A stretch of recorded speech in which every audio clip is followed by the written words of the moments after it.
Hey there, it's Megan with WTI, and it is February and frigid outside. But who's up for a beach walk?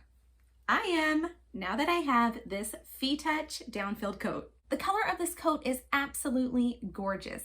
It is this rich, chocolatey, taupe-ish color that is honestly one of my favorite shades of brown. It has a nice, big, fur-trimmed hood that offers extra protection from the freezing temperatures. I find the length of it to be just perfect. It reaches down to my ankles, but I don't feel like I'm tripping up in it as I'm walking. This coat makes me feel totally shielded from the cold air head to toe. It is extremely comfortable. I feel kind of like I'm snuggled up in a cozy sleeping bag, except with total mobility. This coat also offers protection from the cold for my hands. One way it does this is by the stretchy fitted sleeve inserts that are really effective at blocking out the cold. The coat also has warm pockets with a soft and cozy interior, and I also find them to be at the perfect height for me to comfortably put my hands in them. Take it from me, the cold temperatures do not have to turn you into a hermit. Just get yourself a nice warm coat